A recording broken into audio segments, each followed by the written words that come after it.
This isn't exactly the video I planned to do on Valentine's Day. I actually had uploaded a Pokemon Top 5 Saddest Moments. It's probably still copyrighted, it's probably still down, so it might not be up. But if it is up, there's 2 Valentine's Day videos out, possibly 3 if I get this game review out, which I've been working on. It's taking me a little bit longer than I thought because as much as I love the game and as much as I have nostalgia for the game, it's not as fun as I thought now that I'm older. I'll probably get into that when I get into the game review and you guys see what it is. But in the meantime, let's talk about Shaman King. And once again, happy Valentine's Day. Look around you, look beyond. You could make an unbreakable bond. The world around you's not what it seems. It's all revealed beyond your wildest dreams. So many things I never could see. So many choices falling on me. Could it be my destiny to be Shaman King? To be Shaman King. If your spirit is strong, you could be the one.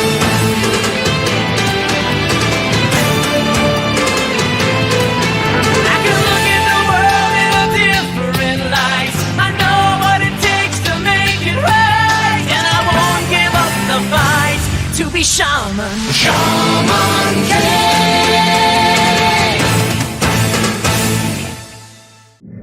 Hey guys, I'm Grace Everything Anime Podcast. I'm one of your hosts, Shinry. Here at the Everything Anime Podcast, topics from anime, manga, video games, TV shows, and every little topic I'm talking about. Today's video is on Shaman King Volume 5. Now, if you're new to my videos or new to the Shaman King manga review that we're going through, I had read Shaman King a long time ago, but at one point the manga ended, I think like Volume 28, before like it got to Volume 35 for sure. I don't remember when, but the author went on like a hiatus. It might be one of these volumes that we get to eventually, but I never finished it. So now for the first time, I'm going through Shaman King with you guys, reviewing every chapter, talking about the characters' aspirations, and for the first time, seeing how Shaman King ends. I have seen the 4Kids version of Shaman King, which is not the canon ending. It kind of did what Fullmetal Alchemist did with Fullmetal Alchemist Brotherhood, where like Fullmetal Alchemist followed the story to an extent. The manga didn't finish, so Fullmetal Alchemist ended up in its own direction, where Fullmetal Alchemist Brotherhood is the whole story from start to finish. Shaman King didn't have that exactly. Yes and no, because Shaman King, for one, 4Kids went off in its own direction because a little bit of Shaman King gets darker, especially in this chapter, or this volume, because I forgot how much 4Kids, grayed out a lot of the darkness that's in Shaman King. Whereas, in Yu-Gi-Oh!, instead of guns, they had, cards that they threw. And Pokemon, in some episodes, had guns. They got rid of those, and they just used Pokemon to attack.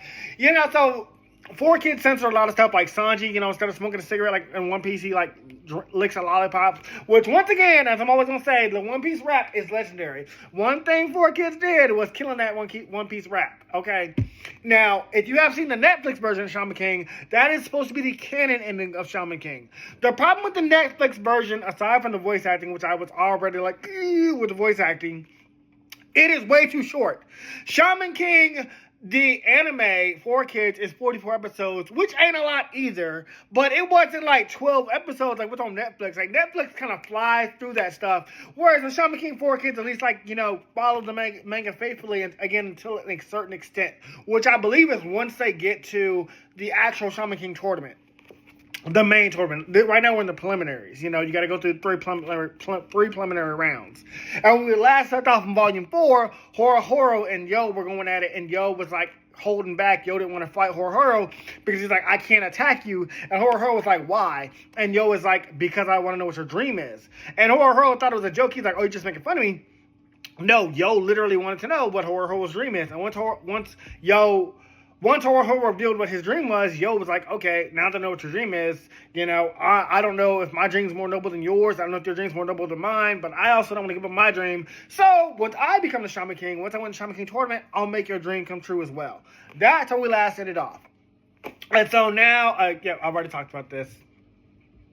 Horo, however, hates that idea. Horo was what are you talking about? You'll achieve my dream. That's not how it works. He's people people should make their own dreams come true with their own hands. Like, that's how it works. Like, if somebody gives me my dream, I didn't work for it. I didn't earn it.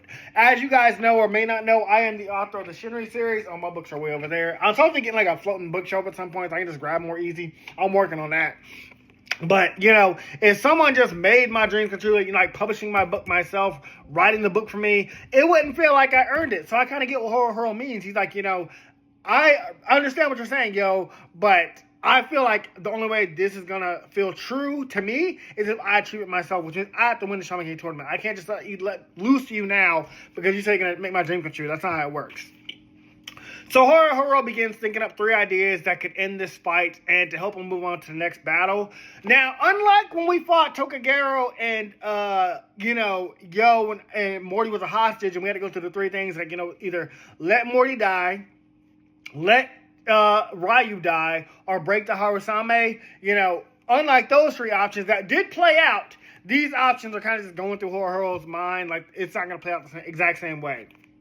But his first idea is to wait for Yo to exhaust all his mana, all his Furyoku. I mean, in the manga, it's called Furyoku. In the anime, I think it's called mana. I like saying mana better. Well, basically, he's like, that could take up too much time, like, waiting for Yo to exhaust all his mana. The second one is to destroy his medium, the Harasume, which would also break his Oversoul. Because remember, you lose the Shaman King tournament at any point if your Oversoul breaks or your mana runs out. And basically, the way to break your opponent's Oversoul is to destroy their medium. Which in this case, Horo's medium is a snowboard, Yo's medium is the Harasume, his Amidamaru's blade. And the last idea is to mobilize Yo, and we know this author, oh yeah, I've already talked about this, but the last idea is to immobilize Yo, make it where Yo can't move or fight back. So when Yo can't move, he can't fight back, he's like, time will run out and I'll win this fight. But one doesn't fit Yo's Horo's personality. He's like, I don't feel like waiting for time to run out. Like, that's kind of the coward way out. Like, to avoid Yo, until the fight's over. And, plus, they only have 10 minutes, and it's not like Yo's going to stand around and let Horo run the timeout. Like, even if Horo wanted to go the cowardly route of, waiting the 10 minutes because he has more mana than Yo currently, he's like, that's cowardly. I'm not going to earn it. I'm not going to feel like, I achieved my dream if I just procrastinate and try to wait to stall this fight out. But now Yo is serious because you have to remember, Yo is only acting defensively because, he wants to know what Horo's dream was. But once he becomes Shaman King, he's like, oh, I'm going to make Horo's dream come true. So now that he has no reason to hold back, he starts going all against Horo. Like, Horo realizes this too. Like, Yo is not playing. Now that Yo's decided that he's going to achieve my dream, Yo is not holding back. And Horo's like, okay, this guy is a little bit stronger than it seemed. Like, at first it seemed like he was weak because he was dodging my attacks and defending himself. But now that he's actually attacking, this guy might actually be a threat. And what's even more crazy is how relaxed Yo is in this fight as Horo hits him with a move that Yo has seen before. And Yo's like, Horo, that didn't work before, it's not going to work now. Like, Yo is just so in his zone. Like, he is just chilling while Horo's being serious. Like, Yo was like, I was just trying to find what your dream was, bro. Like, these attacks are weak. I've already seen this before. And he's like, I've already beaten it. You can't defeat me with something as weak as that. We have never seen Yo talk smack like this, okay? Yo was talking smack. This whole volume, Yo kind of starts talking some smack. It's a whole different Yo for different reasons and different fights. But it's not Yo being cocky. Yo's just stating the fact. Yo's like, I've already blocked this, bro. You tried this. You tried this icicle barrage, and I stopped it. It didn't hurt me. It didn't stop me. You didn't break my medium with it. Why are you trying the same attack? And in fact, it looks like Yo is preparing a finishing blow here, as Morty tells him that if he can just cut through Horo's board, he'll break his Oversoul. So Morty's like, hey, Yo, you ain't gotta play with this guy any longer. Just break his board in half, and you won the fight. You break his Oversoul. And Yo's like, okay, bet. And Yo goes for a finishing strike. To which, rightfully, Horo panics and uses an offensive move himself for the first time. This is the first time that Horo is acting offensively. Horo blasts ice to get himself out of the way. It's a really cool panel, by the way. I'll make sure I show it off for a few seconds. But Horo is baffled how a human spirit can surpass a nature spirit. He's like, human spirits should not be this powerful. Like, humans are only so strong. Even if they die, they can only get so strong. Like, Koro is a nature spirit. I might be saying Kororo. I don't know, the names are kind of weird. But his own nature spirit, his own nature sprite, he's like, she should be stronger than this. She's strong. She's a nature spirit. She's a natural spirit. It shouldn't be possible. He refuses to believe it and says that Yo just got lucky before, but his luck has run out. But Yo argues that nope, he knows Amidamaru's strength because he shared one mind and body. They've done integrate. They reached 100% integration because they trusted each other. Yo's like, I know how strong Amidamaru is. Amidamaru knows how strong I am. We have one mind, one body, like Horo. We are stronger than you. We know this. Their friendship and their goals are aligned. And, you know, because we've seen this several times that Yo, when he ran into the fire, and Amidamaru says, you trusted me. You knew that I would save you. You knew that I would help you. And Yo's like, yeah, I have full faith in you. I knew without a doubt you would save me, Amidamaru. And I love this panel. Oh, yeah, I think I've already talked this. No, I didn't talk about this. I love how coolly and calmly Yo cuts his ice in half. Again, in manga, it is a still image. And it's not even just because I've seen it in the anime, because sometimes the anime can't, like, you know, do what the manga does, like the portrayal and the detail. Like, example, did you see my Dr. Stone video about when, you know, Tsukasa pulls out the cell phone and it's that, like, intense look in Tsukasa's eyes, but in the anime it looks like kind of goofy look. I was like, they ruined that scene. They ruined a lot of scenes in the Dr. Stone anime that should have been as intense and impactful as it was in the manga. But we already talked about Dr. Stone. We already finished Dr. Stone a long time ago. And then there's even another cool panel of Horo freaking out by just how strong Amidamaru's Amida-style Budagiri. Oh my god, my words are getting tongue-tied, guys. I'm sorry about that. As always. And like how close it was. And again, I'm going to show these panels off, as you guys know. But even Morty and Anna are surprised and awe of Yo's new strength. But Yo remains humble, even complimenting Horo on his own merits. Like, Yo's like, yeah, Horo, you might not be stronger than me, but you're still strong. And Horo's like, whoa, Yo, how did you get this strong? Anna is shocked. You know, Anna, the one that believes in Yo, the one that calls him a slacker, thinks he's always slacking off. Morty, who always thinks Yo's slacking off. They're surprised by our boy right here. They're like, Yo, when did you get this strong?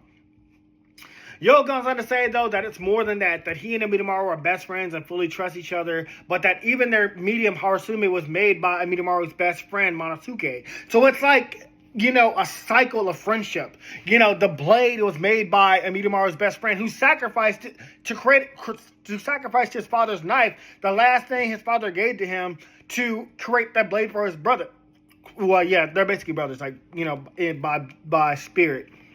Who made it for his best friend / brother, Amidamaru. Monosuke gave up his father's knife, the last thing he had of his father. And then Amidamaru, again, we know that Yo and Amidamaru trust each other 100%. So all those thoughts and feelings aid, empower them, and give them even more strength. It's really Kingdom Hearts. My friends are my power, but it makes sense. You know, even in Kingdom Hearts universe, it makes sense. And one day we're going to talk about Kingdom Hearts. I know I've been talking, I have a lot of topics planned and in mind, but trust me, Kingdom Hearts is another video I want to talk about at some point, especially before Kingdom Hearts 4 comes out. We've got to do it before Kingdom Hearts 4 comes out. Horo is awed by Yo's strength and decides that he's going to go with his fourth option. That's right, he had a secret fourth option. He's going to give Yo everything he's got with this next attack, his dream versus Yo's dream. Whichever dream's stronger, Horo's like, we're going to find out right now. And then it begins to snow.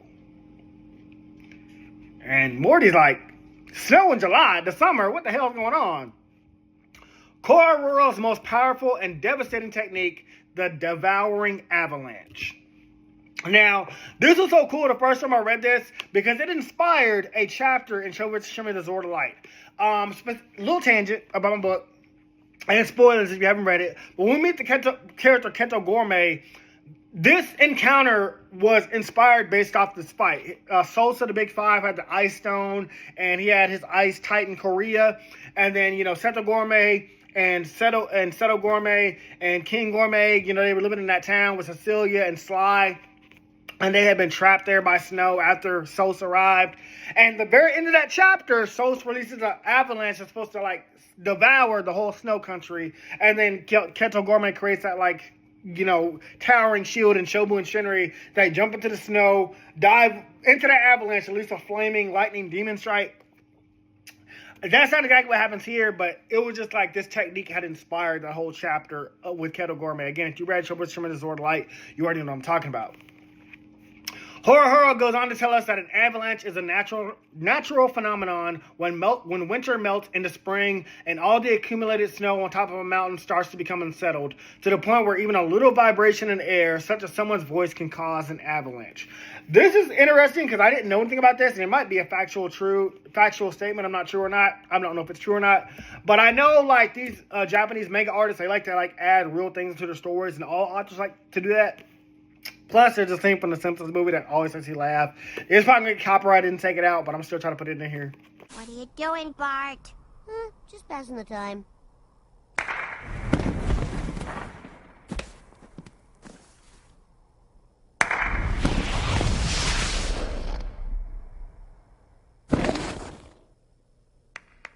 Oh, my boy loves Alaska so much he's applauding it.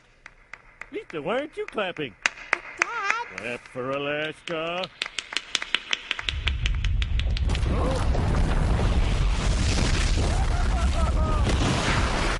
Whenever, like, Lisa and Bart, they're in the snow with their dad, and he's like Bart's like clapping and making an avalanche, and Homer's like, oh, it's my little boy, he's enjoying nature. I love that movie. I've seen that movie so many times. Back on topic, Horo goes on to say that avalanches represent the mountain gods challenging a powerful being. So basically, he's saying, like, yo, I acknowledge you. I acknowledge your strength. If you survive this, you surpass me. If you can survive my strongest technique, devouring avalanche, you deserve to win the Shaman King fight. I'm giving this my all my mana, all my Furyoku. I'm unleashing it onto you. He also says that if Yo is buried alive by this avalanche, he will be crushed by the snow and die. And we know the Patch tribe expects a lot of death in the Shaman King tournament. One of the Patch members died. They just were like, we didn't expect to die so early. This means a sign of a strong king. You know, they're not even worried about death among their own numbers, death among their own ranks. And again, that is one of the things that, like, 4Kids did not definitely say. But, I mean, you know, it'd be implied. But it was not said in the manga. It's just said, like, you will die if you're buried under this avalanche. And, yeah, all that crushed away. You can even get crushed by water crashing on top of you because all that weight. Yes, water is weightless. It doesn't have no weight. But a lot of water rushing at you, a lot of snow rushing at you, yes, you'll be buried. But Yo wasn't afraid, despite Morty's warning to him to put up Yo to put up a shield. Yo was like, if I do that, I'll be depleted of all my Ura, of all my mana, of all my Furyoku, and I'll lose by default. Yo's like, if I create a shield, I've lost. Vice versa, if I'm not strong enough to withstand this attack, I'll be crushed to death and I'll be crushed beneath this and die. Just like Silva told Yo, if you can't survive my totem pole blast, you will die. You know, you have to break through it or block it or defend yourself. So Yo's like, the only choice left is to use an attack stronger than his devouring avalanche. And I also love this panel of the two preparing to battle each other head on. Again, amazing detail that these manga artists put into them. If you don't know anything about manga artists, they spend hours and hours, endless drawing to make these. So I hate when, like, somebody reviews a manga that they didn't even give a shot to. Example, One Piece. People hating on One Piece because it's so long. You know how many hours that man must put into this story? Any of these artists, respect it. If you don't like the story, that's fine. But respect on these guys' name, how much they draw and put into their work and their dreams. Speaking of dreams, my own dream, you know. I used to be the world's greatest author. Check out my link in the bio. And you know. Within flash over to Golda with his two grandkids. I believe it's his grandkids. I also believe I think Golda is a man. I almost say grandma. But anyways, their names are Lip and Lap. His two grandchildren are arguing about who is stronger, Horo or Yo. Lip is on the side of whoever Silva is on, so basically, you know, Yo, I guess he's like Silva's like biggest fan or whatever, like my nephew was my biggest fan growing up.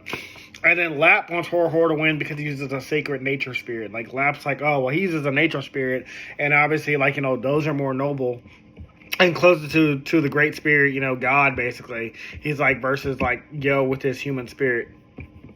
But it's Golva who reminds them that they are both on equal strength in terms of strength. The winner will be decided on who has stronger conviction to win. So basically, Golva is like Yo and Horo have the same amount of power. They have the same amount of strength.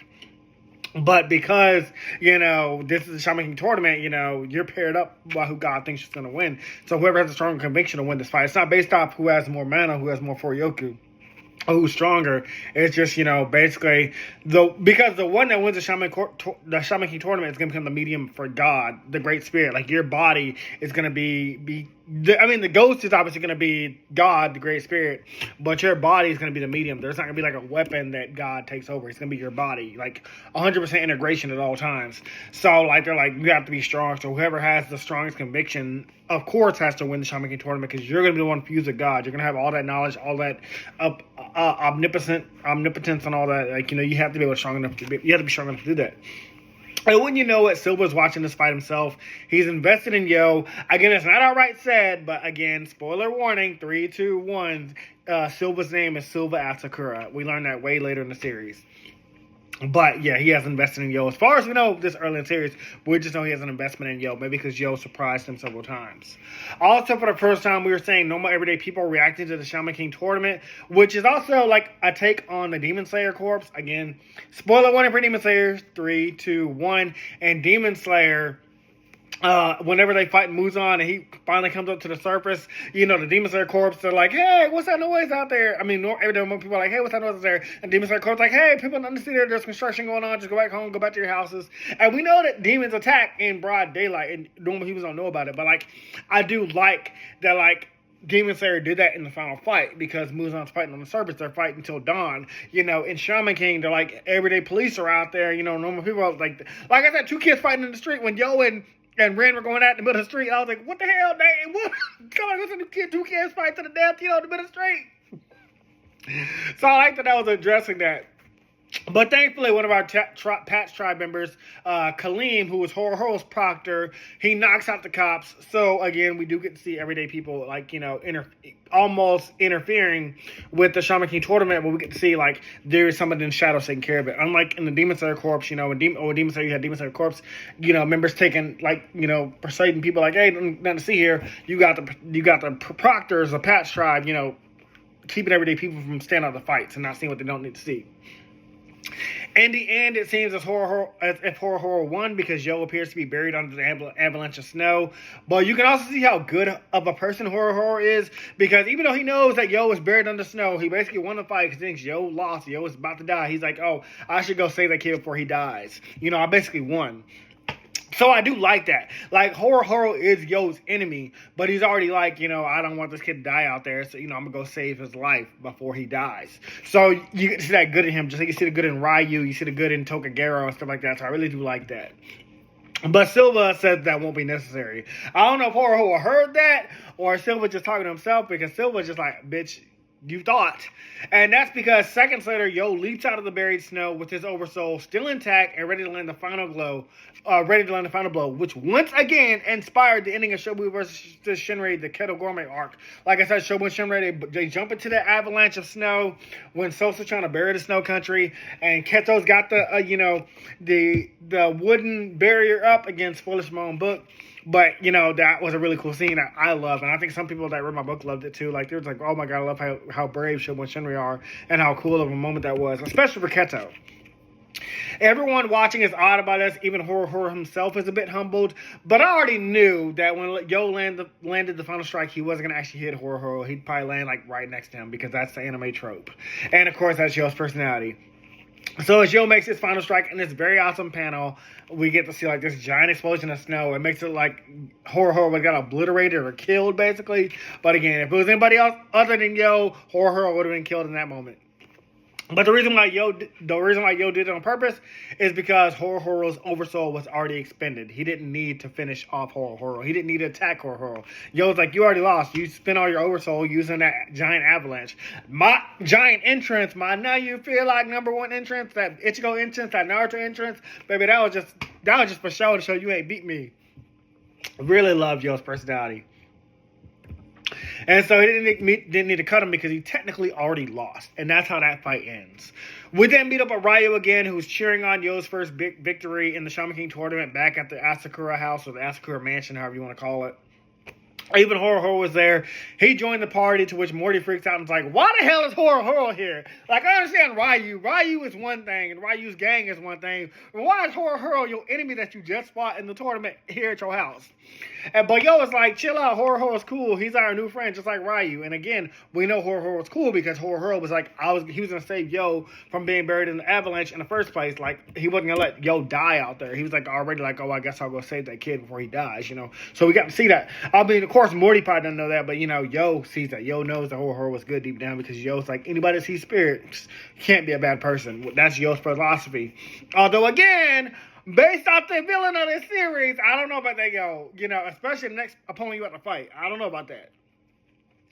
Besides, Horror isn't out of the tournament just yet. As long as he wins his remaining 2 fights, he'll get to continue to the main round. So it doesn't matter if you lose 1 fight in the Shaman King preliminaries. As long as you win 2 more additional fights, you get to move on. So this might have been Horror's first fight. Well, it was because this was Yo's first fight as well.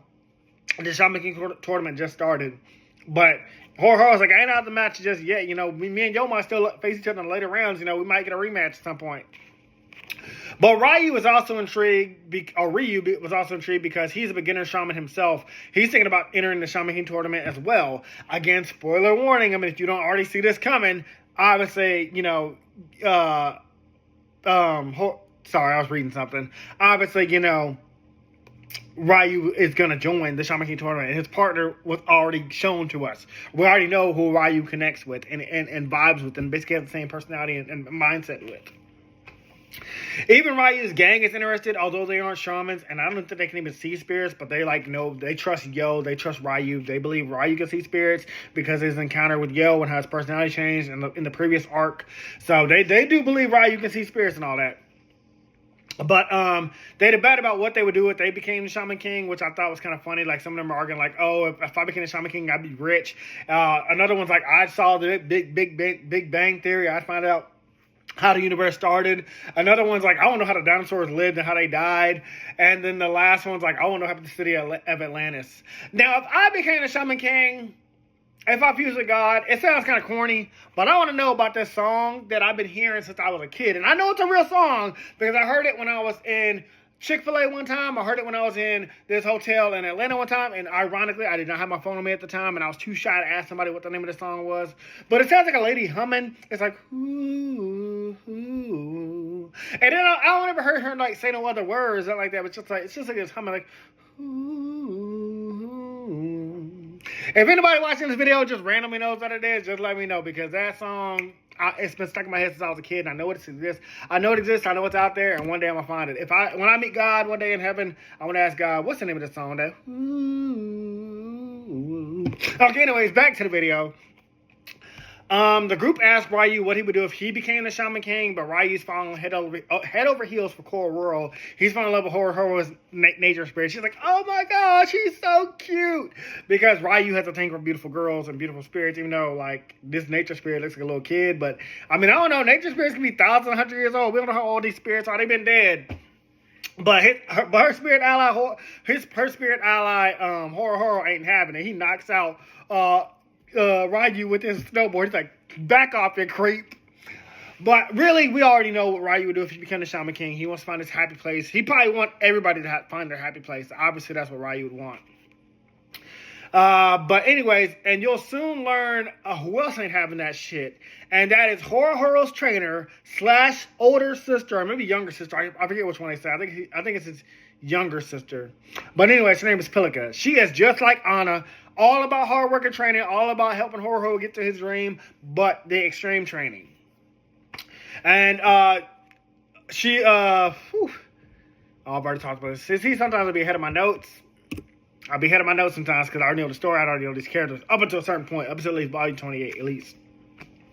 She even tries to blame Yo for defeating Horror, but her brother tells her that he fought with everything he had, but Yo beat him fair and square. Like, Yo didn't do anything wrong. Pelika's like, you're the reason my brother lost. You're the reason my brother can't achieve his dream. But again, Horror's not out of the tournament. He could have beaten Yo, lost his second fight, and won his next fight, and still been in the Shaman King tournament. Or he lost his consecutive 2 fights, or all 3 fights, and been kicked out of the tournament. It's not Yo's fault because he won that fight. He beat him fair and square.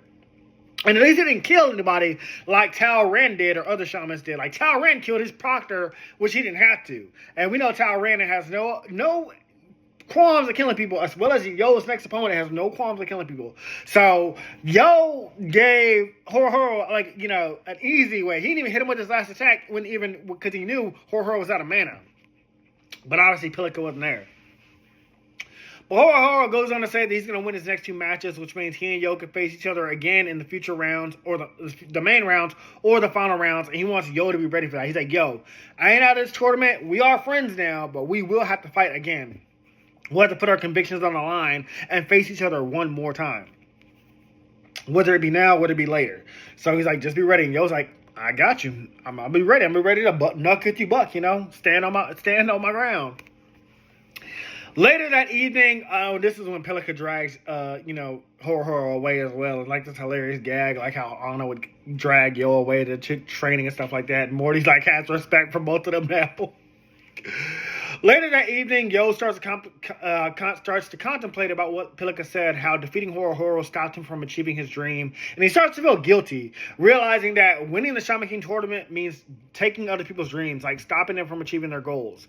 And it's kind of what the realization that Yo had when he fought Horo the first time, because remember, in the fight, Yo didn't want to hurt Horo until he learned what Horo's dream was. And then even when he knew what Horo's dream was, he was like, hey, your dream's more noble than mine. I just want to have an easygoing life. You can deserve to win this fight. And I was like, idiot, what are you doing? You're supposed to become the Shaman Queen. You can't just give up on your dream. And first of all, your dream's just as important. And that's why Yo was like, okay, well, when I'm becoming the Shaman King, I'll make your dream come true too. But now Yo was like, if everybody I beat in the Shaman King tournament has a dream or has a goal, I'll have to carry those dreams and weights with me, because I will become one with the Great Spirit. But if you know anything about God, like, sometimes he sits back and watches. He don't just give you something because you ask for it. You might be going through something. As long as you believe in him, as long as you have faith in him, as long as you love him and serve him, yes, he will provide for you. But there are some things that we have to do for ourselves. And so that's why Horo was like, I have to be doing to achieve my dreams. I can't just let you hand it to me, Yo. If you defeat me fair and square, that's fine. But do not hand it to me. But Morty reminds Yo that that's just how the world is. The moment you're born into this world, you're in a contest with everybody else. Have the most followers, the best car, the nicest house. Sometimes to even achieve your dreams, others have to lose their chance at theirs. And it's kind of, I do kind of like this because this is relatable in all kind of contexts. Like, everybody wants to be an influencer, right? We didn't know what influencer. What is even an influencer? The person with the most followers. What are you influencing? I mean, just it's a popularity contest, and this has been done on, almost that Broken Mirror. What's that show called? Whatever that mirror show, y'all know what I'm talking about. On Netflix. It'll come back to me later. But the thing is, like, yeah, it's a popularity contest. Like, or, you want that promotion at work, you got to step on somebody's head. You got to make somebody mad. They might be your best friend at work, but when y'all want to get that position, when you want to get that bonus, only one person can get it. So, yes, somebody has to lose. For you to achieve a goal, someone has to get it. If you want this apartment versus somebody else wants that apartment, whoever can pay for it first, you are in a contest the moment you're born, And I totally can agree with that. And again, that can go with a lot of things in life. Some people are lucky, some people aren't. Somebody's got to lose for you to win the multi-million or win at the casino. Somebody's got to lose a lot of times, So they have a debate about dreams, and Morty says that he hopes that the Shaman King is one who will create a peaceful world where everyone's dreams can come true. That's Morty's dream about what the Shaman King is going to do, and obviously Yo is going to be that character. But in order to do that, the king has to give up his own dreams for all his people for all of his people. That he watches over. So, in a way, I understand what Morty's saying. Like, yo, if you become the Shaman King, you have to give up your dream because you will be serving everybody else around the world. You'll be fulfilling their dreams and wants. And Yo's like, well, I don't want to give up my dream. I don't want to do all that. I want to have an easygoing life and not have to work at all. Like, if once I become the Shaman King, I have to, like, work and help other people constantly and fulfill their goals and wishes. He's like, well, that sounds like too much work. That ain't the kind of dream. That ain't the kind of Shaman King I want to be. I don't want that title.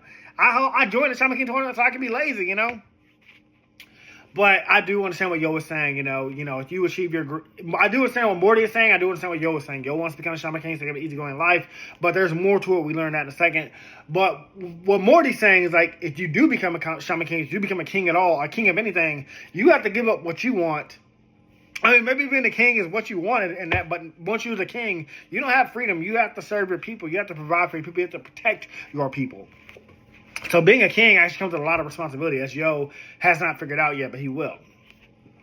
Meanwhile, Silva and Kaleem are once again in the city trying to sell their knickknacks because, again, we know the Patch Tribe does not cover or pay them for their work. They are working the Shaman King tournament for free. I mean, well, it's for the fate of the world, so there's no price on that. If an evil person wins the Shaman King tournament, they can send the whole world into hell. They could make a dominion. You don't know. So it is their job, or it's their duty, their sworn duty to, like, protect everybody in the world. And will protect the Shaman King and guide it and help guide the future Shaman King. But they're like, yeah, we don't get paid for this. So, they're selling knickknacks. Also constantly risking their life because they can die in the Shaman King tournament, as we know. Kaleem is trying to befriend Silva, but Silva thinks he's just trying to use him because Horo lost to Yo. Because, again, Kaleem has drawn close to Horo, where Silva has drawn close to Yo. And there is only 10 proctors, 9 remaining now. So we know there's a lot more shamans in the tournament other than 9. But these two have grown close to the shamans that they were watching over.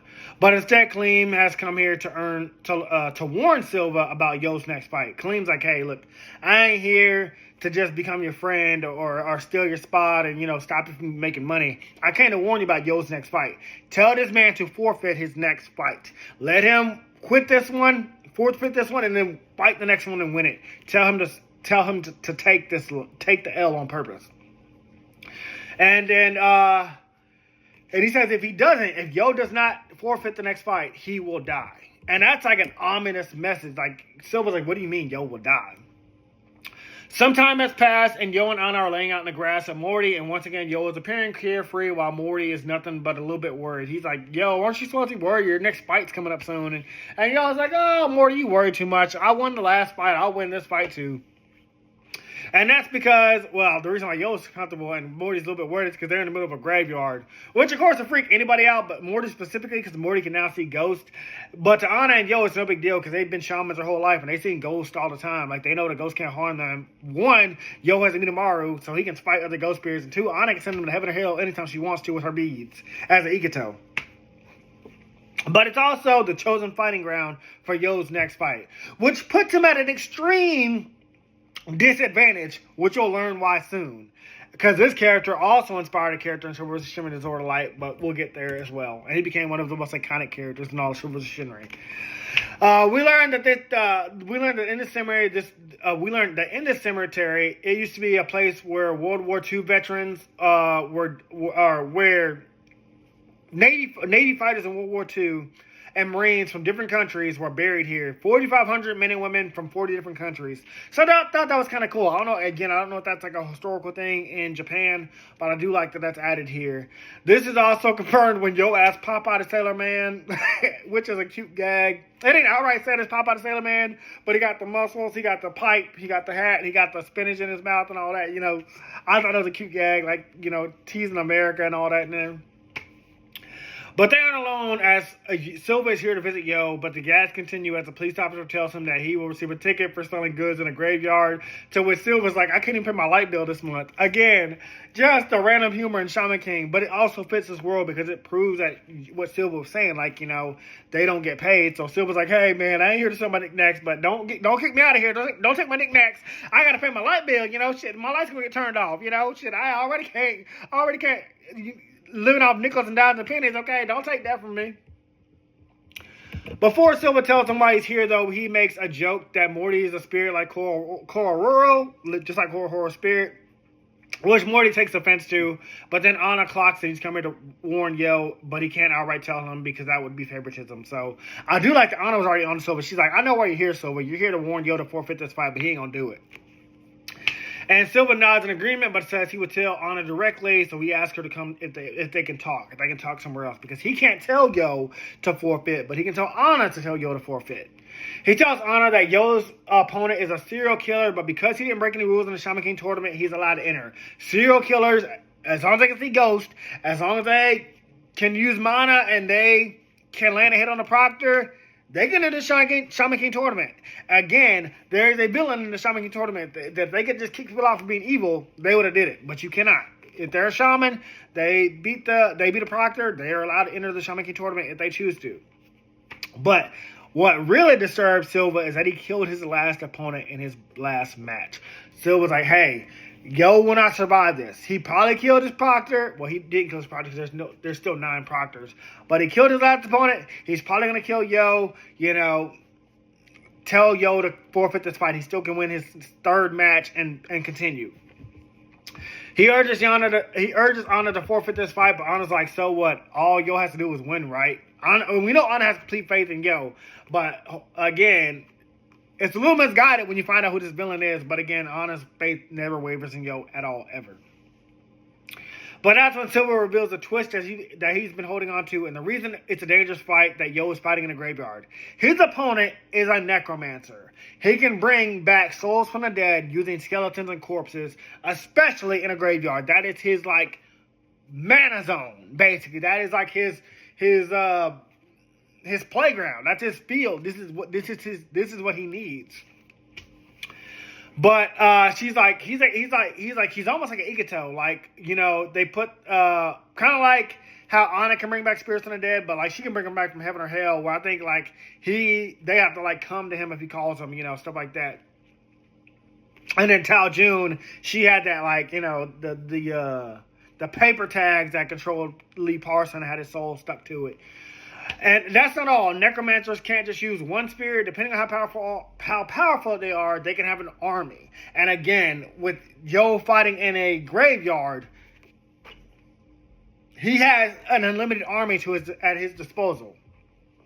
This character eventually inspired the character in Sho vs. Shinry, the trilogy, Sora Toshiba. He inspired the necromancer Sora Toshiba, who eventually started to even use some of the techniques that Foss uses in this fight, which we'll come to know and see. Anna snaps, though, that this isn't fair. Why would the Great Spirit give an advantage to Yo's opponent but not Yo? She's like, Yo's been at a disadvantage this entire time. Why is the Great Spirit helping Yo's opponents but not helping Yo himself? That seems like favoritism to me. And that's when Silver reveals, because the Great Spirit needs a strong host that can win the Shaman King tournament. So even with this advantage, it'll allow his opponent, Yo, to use his maximum strength. Or it'll allow Foss, his opponent, to use his maximum strength. He's like, whoever becomes a Shaman King, they have to be stronger than anybody. They have to be unwavering, undefeatable. So he's like, if Yo can't defeat somebody that has an advantage over him, he's not worthy of becoming the Shaman King tournament. He's not worthy of becoming the Shaman King. And Yo's next opponent, his name is Foss the 8th. That's the character that we come to know. I thought he was called Foss the 5th at one point, but it's the 8th. And then we can look at Foss as he makes his way to the battle location with his dog, Frankenstein. Frankenstein doesn't even do anything in the fight, as far as I remember, but it's just to show his necromancy powers, how crazy that looks. And the dog does look kind of scary. I ain't gonna lie. It do low key look like it would scare the shit out of me if I was in the Shaman King tournament. Back with Silva and Anna, once again, he urges Anna to convince Yo to concede, but she refuses. And then she snaps, saying that you don't care about him. Then he snaps at her, saying, do you not care about Yo? Don't you love him? Don't you want him to survive? Why are you wanting him to continue this fight when clearly he's at a disadvantage and could possibly die? And that's when she rebuttals, as we knew she would. She says that she loves Yo, and love comes with real trust, And we heard this speech whenever Yo was fighting Tokagero as well. She says that's why, win or lose, and Yo, in her opinion, Yo has to fight because she believes that Yo will become the Shaman King. Point blank simple. She's like, I don't care how unfair the fight is. I don't care how much stronger they are than Yo. Yo has to win this fight. I believe Yo will become the Shaman King. I believe I'll become the Shaman Queen. That's how much faith I have in Yo. Yo's already surprised me several times. I'm not going to lose faith in him now. As she turns to leave, Colleen comes in to join Silva, and they are both in awe by Anna's fierceness. Again, we love a fierce queen. One day I'm going to review the Vampire Diaries because Catherine, with that fierce hair, as you know, I'm on a bunch of different topics, but if you know, Catherine was that bitch. Anna's that bitch too. They even start to believe that they are a power couple, Yo and Anna, who just might become the Shaman King and Queen. I do love that both of them start to have faith in them. And there's a gag coming up soon with these two as well. Meanwhile, Yo and Foss meet face to face. Foss is giving this fake friendly demeanor. Hi, Yo, how you doing? I'm your opponent. The setup for this scene is great because the skeleton in the background and the ambience of the graveyard, you can tell even about the music, even about the animation, that this feels eerie, this feels off, this feels sinister, this feels dark. This is the Shaman King slowly leading into that dark to that darkness that 4 kids are trying to stay away from. Again, Foss tries to give up this fake friendly impression that he's weak, and he begs Yo to go easy on him, even politely tipping his hat to him. He's like, hey, Yo, please go easy on me. I'm not that strong. But I'm me tomorrow, bitch. The fiend from 600 years ago that fought all kind of demons and bloodthirsty man, he knows that Foss is on some shit. Despite Morty and Yo are swayed by Foss' impression that he's weak, Amidamaru is like, I can smell blood on this man. I can smell death coming from him, Yo. Be on your toes. And for a split second, Foster's facade fades away, but he quickly regains it. For a second, he's like, you bitch. And he's like, oh, no, I don't know what you're talking about. I'm a doctor. That's why I have blood on me. That's why I smell like death. Sino sees it, and he's like, that's the sense that Amidamaru is getting. He's trying to play it off. Like, obviously, Amidamaru knows how dangerous men like him are. Men that, kill people and stuff like that. So, Amidamaru ain't playing no games, even though Foss is trying to, play that facade, But I really do like that Amidamaru caught on to that. We then learned that Foss is from Germany, and his family is known from like a line of doctors who cured hundreds of diseases with their advanced studying in the medicine to save countless lives, Foss included. So he's not joking. He is a doctor in a sense. So he's known with death. He's known people dying and being around blood and stuff like that. So he's trying to again, so play off to Amidamaru, like, oh, you're not getting bloodlust from me, you're not getting killer instinct from me, you're getting all this blood and death from me because, that's what I'm used to working around. But no matter how many lies Foss saved, he always was defeated by death, because death is going to come for everybody. We're all going to die at some point in life. People dying of old age, new diseases, or unforeseen circumstances like a car crash, a plane crash, a boat sinking, just getting attacked by a random animal, things that you can't control.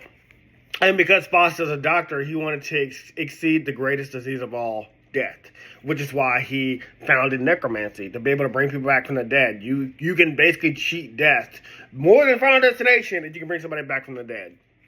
Which is why he has these dark circles under his eyes, because he spent countless nights studying himself ragged until he finally found the answer. And it's kind of like Gara with the dark circles under his eyes, where Gara was just kept awake because of the Shichibiki inside of his body.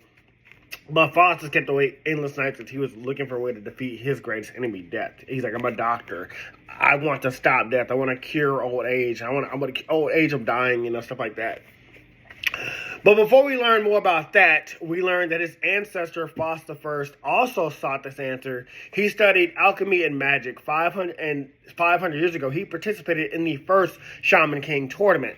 However, he was killed by the demon that he summoned.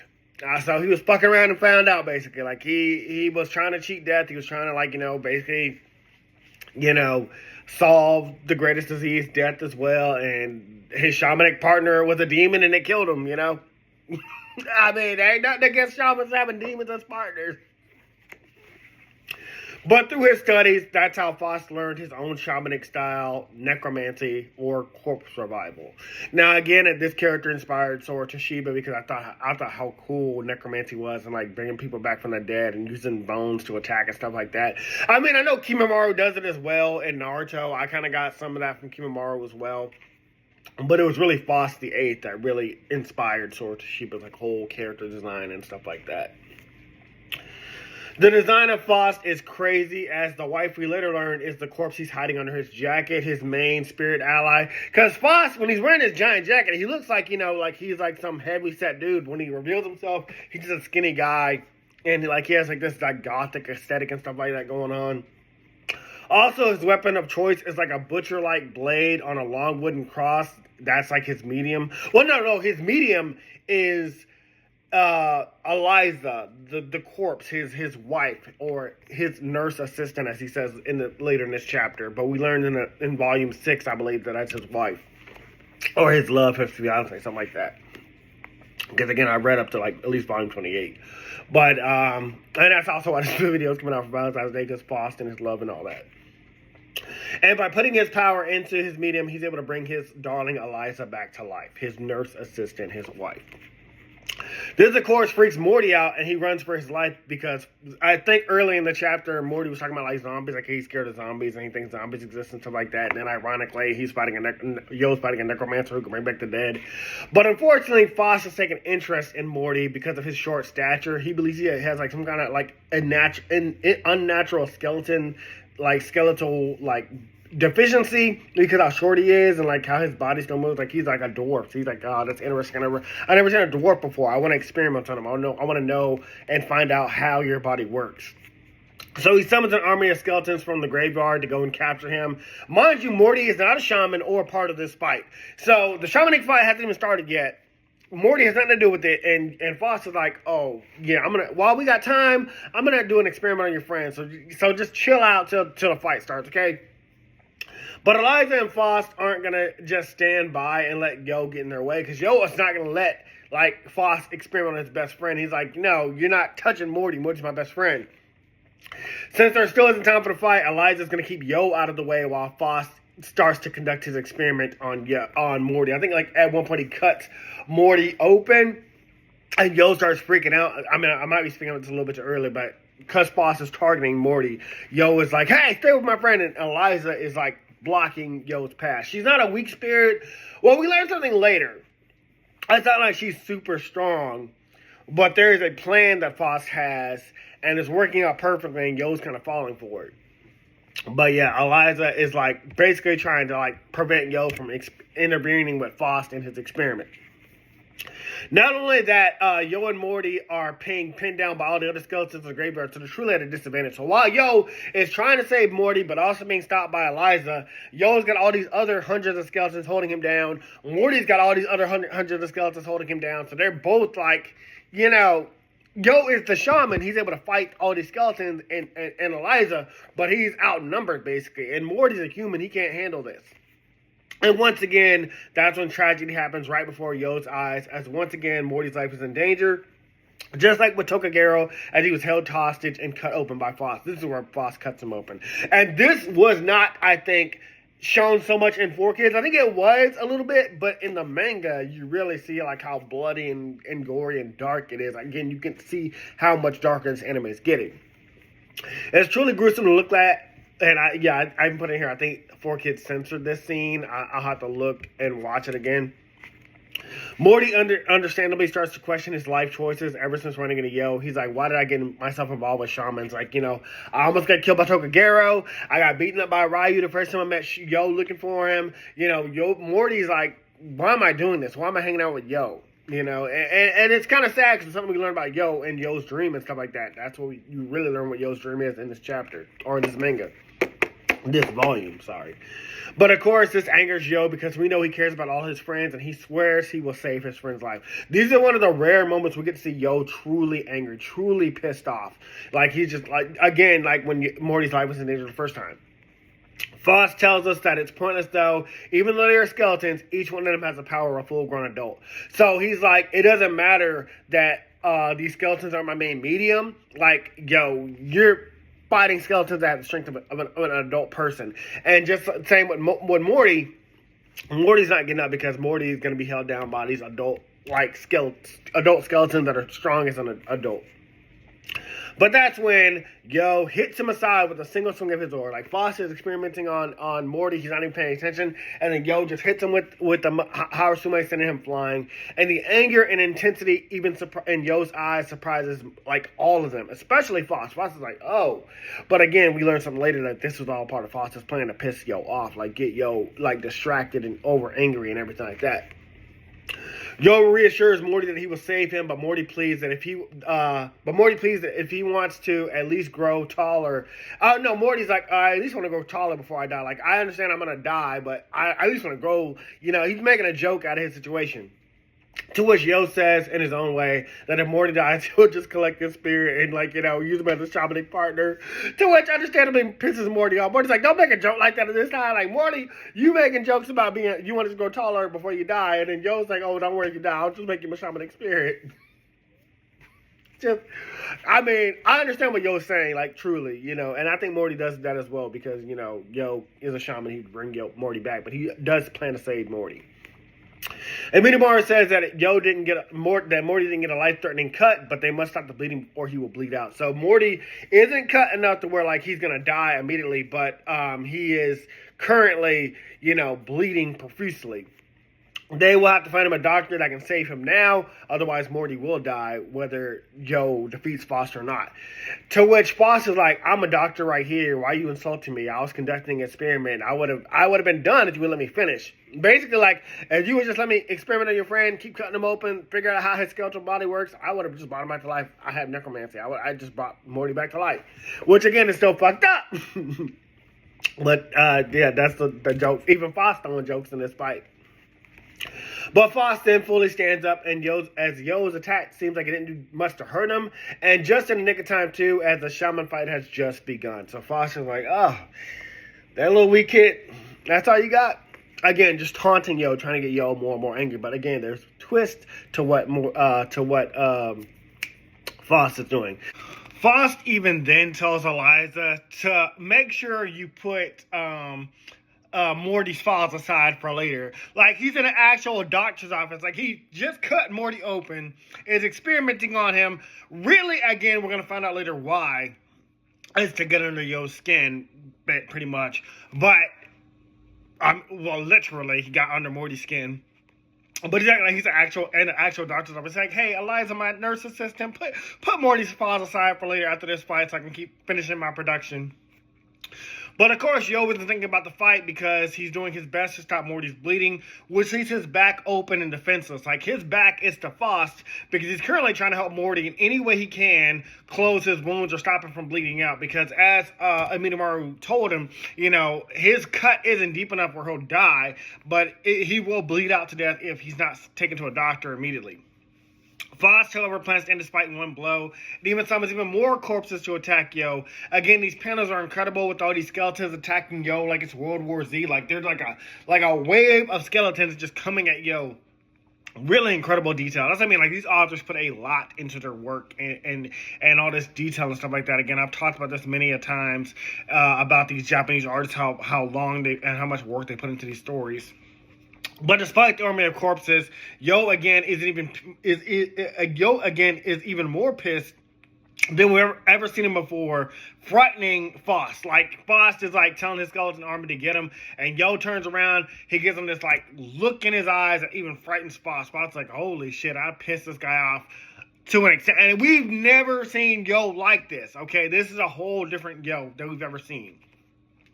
The panel following is also incredible as Yo leaps through the rain of destroyed corpses to slice Foss in half for hurting his best friend. Yo, like, slices all the corpses. He's heading straight towards Foss. He's like, oh yeah, it's on now. You thought you were safe because you had like an army of corpses, but you hurt my best friend. You're putting his life at risk. Oh no, you're gonna die. But then Foss uses a move that I forgot about. It's called Bone Shell, which basically summons all the corpses around you and it'll form like a shield. I feel like I've done something like this with Sora Toshiba in Shaman the Sword of Light, but it maybe wasn't exactly this. But I did like this. Like, I was like, wow, that's an incredible attack. I don't know why I didn't think about that. Because I'm pretty sure I didn't use that exact ability in the series. But again, I never wanted to copy it verbatim, but it's just the inspiration I got from Faust. But because Yo is so powered up by rage, he immediately slices through those corpses that Foss is using as a defense once again, leaving Foss wide open. He's like, you think these corpses are going to stop me? And that ain't nothing. And again, there's a twist with these corpses. There's a twist on top of twist on top of twist. This author is very brilliant. But again, we're not there yet. And then Foss takes damage for the second time, this time with a cut across his own chest by Yo's blade and slamming him into a tombstone. And I really love this panel so much because, I mean, it just looked like Foss looking like he's, like, winded. Like, he just got the death knocked out of him, the wind knocked out of him. I'm like, oh my god, this is a fire. We've never seen this out of Yo. This is something Anna wants to see out of Yo. Despite all the damage, though, that Yo has done to Foss, and even though it surprised Foss, he simply laughs at Yo, saying that he will defeat him. Like, Yo, you've already lost this fight. I've already won. And Yo is like, what the hell are you talking about? I just cut you twice. I just took out your corpse army several times. Like, what are you talking about? But again, with the determination in Yo's eyes and anger. It's like nothing we've ever seen our boy. Oh, yeah, I've already talked about this. But Yo is pissed off and he wants to end this fight quickly to save his friend Morty's life. Or Mana. I think it's Mana in the anime and then Morty in this one. I might have called him both, but I'm going to just stick with Morty for now. But again, we know how relaxed our character usually is. So this change in Yo is a big deal. Foss goes on to say that Yo has insulted him as he himself is a doctor, but Yo isn't laughing, especially when he's confused after Foss took so much damage. Okay, so here's what happened. Yo is saying, like, I gotta finish this fight now because I gotta get Morty to a doctor, and Foss is like, yo, how dare you insult me? I'm a doctor. I'm right here. I can save Morty's life if you just stay out of the way. And Foss is acting like this is all a minor inconvenience, including his broken leg that Yo did with his last attack. Like, Yo broke his femur. And then the manga gets dark once again. And this definitely wasn't in the 4Kids version because Foss cuts open his own leg, rips out the broken femur, and hands it to his assistant, his medium ghost, Eliza. He's like, hey, Eliza, can you get me another femur, one that matches this size and bone? And Eliza's just like going out to find one of these skeletons. He's like, oh, don't worry. There's a bunch of skeleton corpses right here in a graveyard. Just find one off these dead bodies. Don't need it anymore. And you know, I'll use that. And I just remember, like, when I was reading this again for the first time, I was like, this is so insane because I know 4Kids definitely, like, censored all this, but it's just how, I mean, I love it. It's not too dark, but it's just, I don't know. It was just crazy. He goes on to say that a normal broken leg takes 8 to 10 weeks to repair a broken femur, but since he's got access to an endless supply of skeletons and his medium spirit ally Eliza, he can fix it in about 3 minutes. He's like, so what normally takes on a normal human 8 to 10 weeks is going to take me about 3 minutes to fix this because I can just replace it immediately. Whereas, like, you know, our bones have to naturally grow back together. Now, Yo, of course, ain't just gonna stand by and let Foss kill himself. Like, kid, you nearly killed Morty, and now he's gonna bleed out to death in this fight, and now you're trying to, like, just think I'm just gonna let you just sit there and heal yourself? So Yo goes in for attack, hoping to take him down and defeat him while, like, Foss is trying to heal himself. Also, Foss then reveals that he's injected himself with morphine so he can't feel any pain. So he's like, no, Yo, no matter what you do to me, the reason why I don't care, the reason why none of this hurts me is because I can't feel any of it.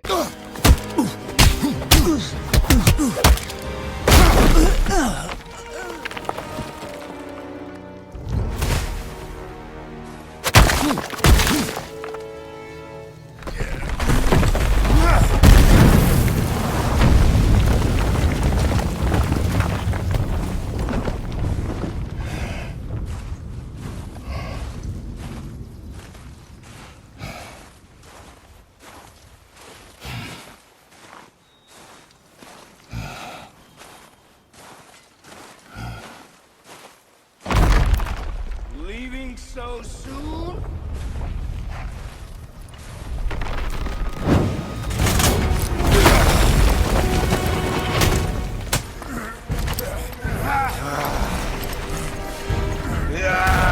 When Odin sent me here, I just needed answers, but you had to act all proud. Throw whatever you have at me. I'll keep coming. That old body will give out. But before I end this, I want you to know one thing. I can't feel any of this.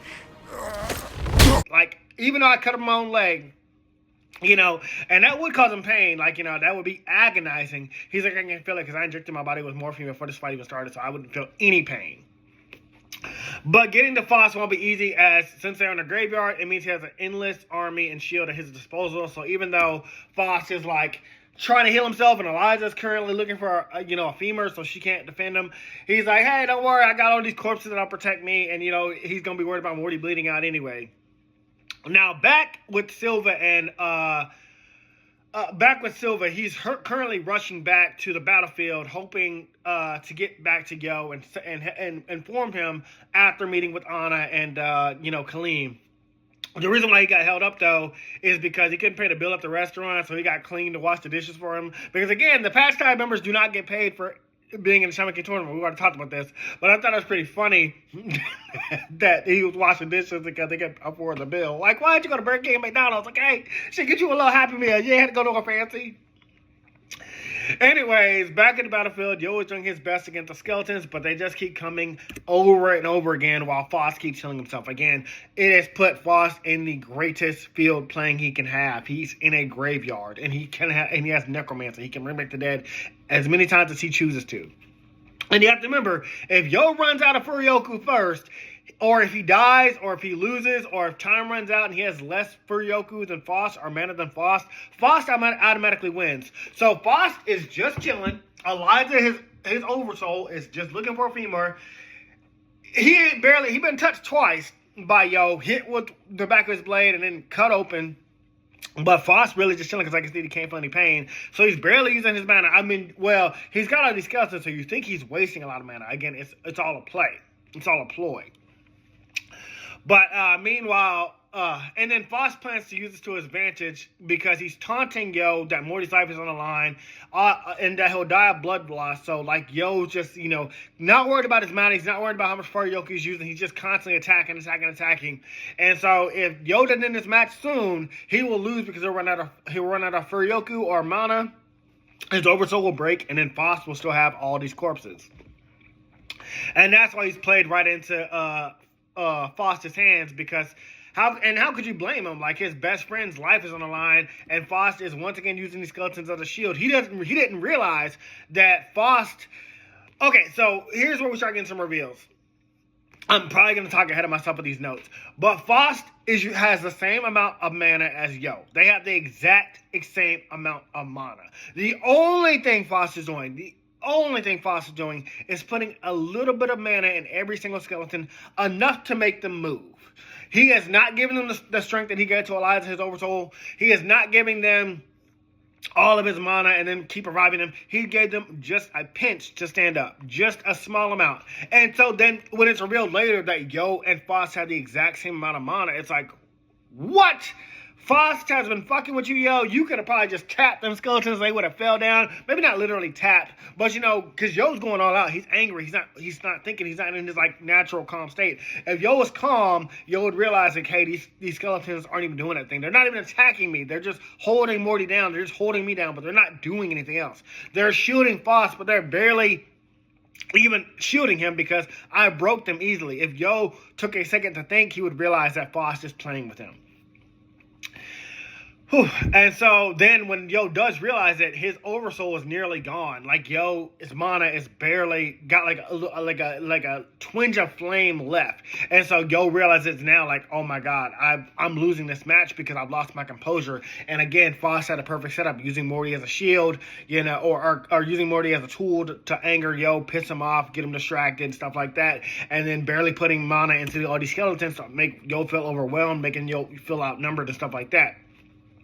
Silva then arrives just in time to witness this sight as Yo nearly has embers left of his Furyoku / mana.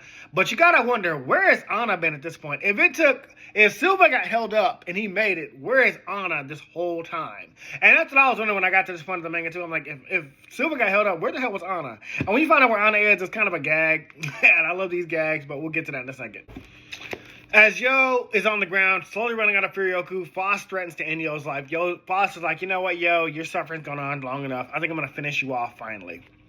But oddly, it's Silva's spirits who step in to prepare to save Yo. Because again, Silva said we can't show favoritism. Even though he does favor Yo when Kaleem favors Horo, if they intervene, if they try to protect Yo or save his life in the Shaman King tournament, unless Yo decides to forfeit and then Faust attacks, the Shaman King is still going on, the Shaman King tournament is still going on, so they can't intervene. But I think it's interesting that Silva's spirits want to save him.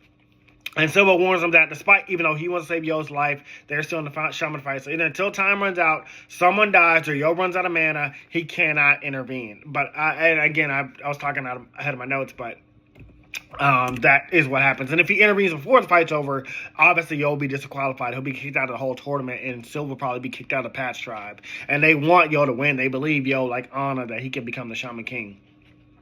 But then we learn a huge secret, and this is why I had already revealed this. But Faust has the same amount of mana as Yo. You just need to figure out how to manipulate his like Faust. And I thought that was interesting. I was like, what do you mean? Yo has no way to spread out his mana like Foss is doing, but I think maybe he may like use only a certain amount like Foss, or maybe use the same tactic that Foss is doing, like get under Foss's skin, make him like, you know, lose his temper. And I think in volume 6, yeah, because this is volume 5, I think it's in volume 6, that's what he does.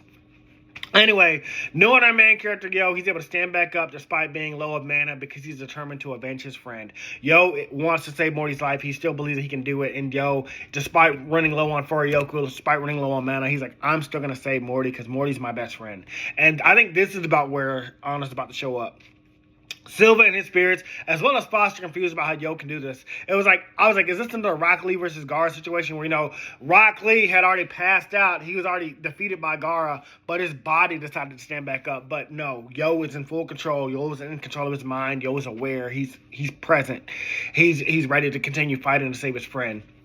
And that's when Anna appears and tells them no.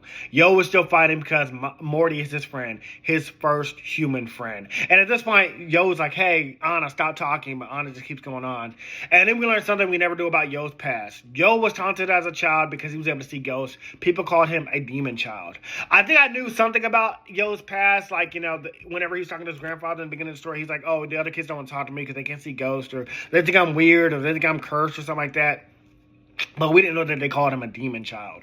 But there's more to it than that. And we also learned Yo's official dream here.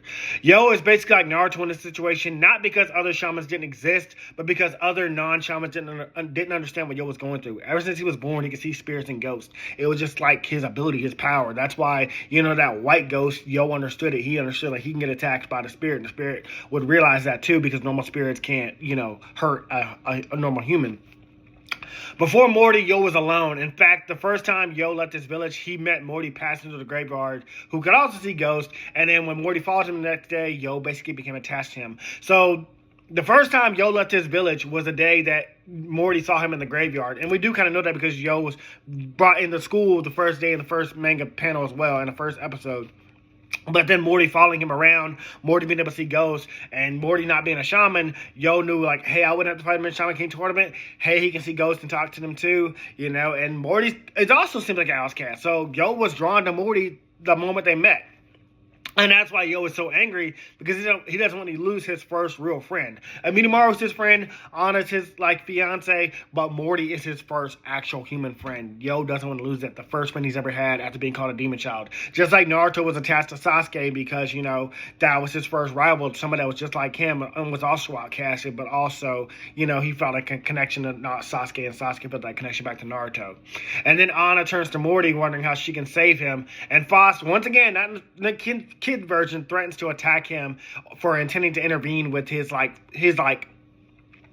experiment. But again, since Morty's not a part of the Shaman King tournament, Anna could intervene, and if Foss attacked her, Silva could step in to save her, at least. And of course, Yo isn't going to let Foss near Anna, obviously, not near his fiance or his best friend. And so we get another serious look in his eyes as Morty watches and realizes that Yo's true dream, Yo's actual dream, becoming Shaman King, isn't so he can live an easygoing life.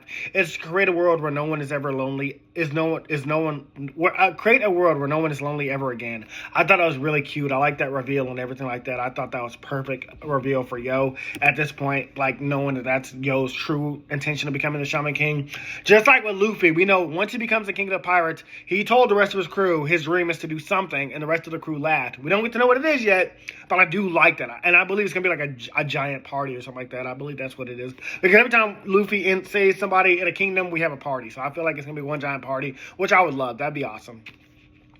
We also then learned the hilarious reason why Anna was late to arriving, though she left before Silva. It's because she was out shopping for raincoats because she knew it was gonna rain. And then Morty's just so shocked by that like his wound just burst open. Now he's even bleeding even more profusely. But I just love the gag that was thrown in there. Like I was gonna come here faster, but you know I knew it was gonna rain, so I had to find me a raincoat. That took a while. I had to find one that matched my outfit, you know. Foss then decides to get serious as he releases all other skeletons and returns all of his attention and focus and mana into his medium or nurse assistant Eliza, which again in the next volume we learn is officially his wife. And then we see the true oversoul form of Eliza. Like you get to see like what she really looked like, or how she is when she's not like looking like a skeleton. Like she was beautiful, I'm sure, when she was alive. It's also given Lee Parson, as I said before, you know, but Lee Parson was basically a zombie in his own body. At first, she appears to be a nurse, which confuses Yo, which I guess it makes sense because, Faust is technically saying he's a doctor, which Faust is a doctor. He's from a line of doctors, but, he's also a shaman. We also learned that Eliza isn't strong at all, but because Yo is already exhausted of his mana, she appears stronger and faster than normal. And the reason why she caught Yo off guard originally is because, again, Yo wasn't his calm, cool, collected self. He was angry. He was overthinking because, Morty was injured, so he wasn't thinking in that moment either. And, so when Eliza blocked him from reaching Faust or getting to Morty, she wasn't stronger than him. He just wasn't. He was just blindsided. We then learned how Faust enacted this plan. All those skeletons that Faust controlled only had a single mana each of them, and that's how Yo took them down easily. Faust only gave them a little bit of mana, enough to move, to give the impression that they were threats. This is where we learned that. Again, I was ahead of myself in the notes because I've already read this whole volume, so I was kind of just talking around all this. But yeah, Faust only gave those skeletons enough mana to move around, so he had no, and these skeletons were not strong at all. They were just enough to seem like a threat. And because Yo didn't know that, he put a lot of his mana into his previous attacks, so now he thinks when Eliza attacks, even though she's weak, she can do much more damage because it's an oversoul versus oversoul. Oh yeah, and Yo was trying to block her actually. So what happened is Yo exhausted a lot of his oversoul fighting those skeletons that weren't even a threat, and now Eliza, who is an oversoul, he's trying to block her attacks, but they're getting through to him because you can only fight an oversoul with oversoul, and Yo's oversoul is technically weaker now. So Yo starts to take some serious damage from Faust and Eliza. So Faust has set up this whole plan perfectly. Silva believes that this is good training for Yo to be pushed into a corner and trying to find a way to overcome it. But Anna insists that Yo should... Silva says that. But then Anna, now they flipped the script. Anna's saying that Yo should give up and take this loss and take it as a learning experience. So they're both of them at swap sides because before Anna was like, no, Yo's going to fight in this tournament. And Silva was like, no, he's going to die. And now Anna's like, no, he's going to die. And Silva's like, no, he should fight. This is a good learning experience for him. So I think it's kind of interesting that they both swap sides in the same volume. And in fact, Anna is threatening to send Eliza, maybe even Faust to hell before she lets Yo die here, which is understandable. This is, again, showing how much Anna loves Yo and seeing that Yo is in this position where he's already been outmatched or out-tricked, basically, and Morty's life is even more on the line. Morty's basically bleeding profusely. She's running out of time. She's like, I'll send Faust to hell and Eliza before I let Yo die, and I don't care if, he gets disqualified from the Shaman King tournament. I won't let Yo die here. But before Anna can even step in, Yo once again is standing on his own while bleeding. Well, Yo's standing on his own, but he's bleeding from the wound that Eliza just gave him. And I love this character so much because it shows that Yo's not one to ever give in, even when the darkest circumstances. And that's because Yo says he's finally figured out how to defeat Faust once and for all. So that will be continued in Volume 6. Again, I know this video has been kind of split up a lot. I had to take several breaks. This wasn't the original video planned for Valentine's Day. I wanted to do a video game review, but the video game review, it still could come out. It's taking a little longer. Again, when I talk about the game review, when you see what kind of game it is, you'll understand why. It took me a little bit longer to finish it because I loved it, but, I'll say that for that game review. Anyways, as far as this volume, I did love it. You can see the story getting darker and darker from here. And again, I'm just having a great time reading Shaman King all over again. I hope you guys are enjoying it too. If you ever finished Shaman King manga, let me know what you thought about it. Don't spoil it because we want to go through it together. What do you think about the character Faust? What do you think about his necromancy? What do you think about Anna's love for Yo? Do you think Yo should have forfeited? Do you think Yo's plan's going to win in the next volume? I already know the answer because I read it to volume 28, but again, I want to go through it with you guys together. Anyways, that's all for this video. I don't want to drag this out, so I'll see you guys in the next one. And I'll talk to you later. Bye. Hey guys, this video was sponsored by me, the author of the Shinry series, the Chronicles of Wayne, and Monsterverse. So I figured I'd do this outro a little bit different by showing you guys what you guys will be checking out. So, the Shinry series starts with Book 1, Shobu Samurai Project Aryoku. 10 years after the death of his parents, Shobu Samurai returns home, seeking vengeance, but instead faces the choice to save his home from shadow creatures, blood beasts, and an organization once thought dead. Shinry's Shobu Samurai starts at $9.99. And if you love anime, manga, Naruto, One Piece, Bleach, Yu Yu Hakusho, Fairy Tail, Shaman King, Rave Master, Zatch Bell, anything like that, the Shinry series is definitely the series for you. You'll definitely want to check it out. The Sword of Light is probably the thickest one so far. And then these books are 2. This is Enter the Dread Zone Tournament. And the series original ending, Arado, the Legendary Conjuring Master. So, and I'll just show you guys some of the covers. Really proud of all of these. But I hope you guys check it out. If you don't like that, I also have the current published books for the Chronicles of Wayne, Love Be Damned, Cotton Candy, Full Moons, Fabled Lovers, A Cursed Virgin's Bite. If You Go Where Monsters Dance, Red will Rain Over Your House. Love Be Damned. Now, the Chronicles of Wayne is about a geeky guy, or a nerdy guy in high school. His senior year, he has a crush on the hottest guy in school, because of course he does. He's only got one best friend, and her name is Barb. Well, the hottest guy in school turns out to be a werewolf. And to make the story more interesting, he bites Wayne and turns Wayne into the first ever wolfman in the last 10 years. And because of that, it was also a sacred law that wolfmen should never be created. I don't want to get into too much of the Chronicles of Wayne without spoiling it, but I can tell you it's very short. This one sells for $6.99, and Love Be Caged right after it. The ending of this trilogy, Love Be Liberated, comes out in October. So I'm going to definitely do a more full in-depth review of this one. But yeah, it's an LGBT fantasy fiction story about werewolves, vampires, white witches, a dark warlock, and, well, many, many more surprises to come. So if you guys like to read, I definitely recommend. These are all the books so far in the Shinry series, except for Shinry's Beginning. I do have that one, but it's just not here with me. But yeah, I appreciate a like, support, or just a review on Amazon. Either way, thank you guys for watching. I hope you guys have a great day.